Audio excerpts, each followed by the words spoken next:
हवामान विभागाच्या ताज्या अपडेटनुसार संपूर्ण महाराष्ट्रात पावसानं दमदार बॅटिंग सुरू केलेली असून पुढील 72 तास राज्यासाठी अत्यंत महत्त्वाचे असणार आहे। राज्याच्या अनेक भागात मुसळधार ते अतिमुसळधार पावसाचा इशारा देण्यात आलेला आहे। कुठं रेड अलर्ट तर कुठं ऑरेंज अलर्ट आहे। जाणून घेऊयात संपूर्ण हवामान विभागाचा अंदाज काय आहे।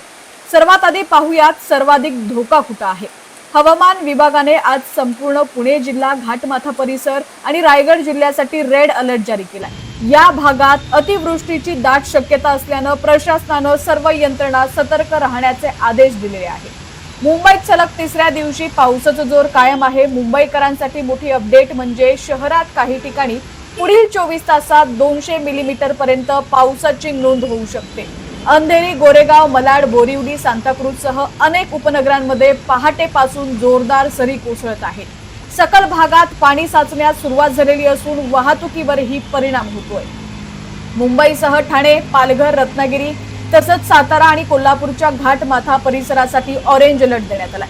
तसंच विदर्भातील बुलढाणा, अकोला आणि अमरावती जिल्ह्यांनाही विजांच्या कडकडाटासह जोरदार पावसाचा इशारा आहे। सिंधुदुर्ग, नंदुरबार, धुळे, जळगाव, नाशिक आणि छत्रपती संभाजीनगर जिल्ह्यासाठी येलो अलर्ट जारी करण्यात आलाय।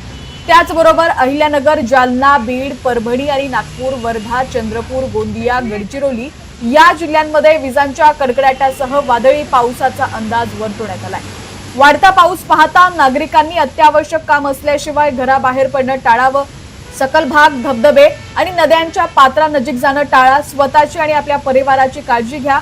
ताज्या अपडेटसाठी पाहत रहा HPN मराठी न्यूज।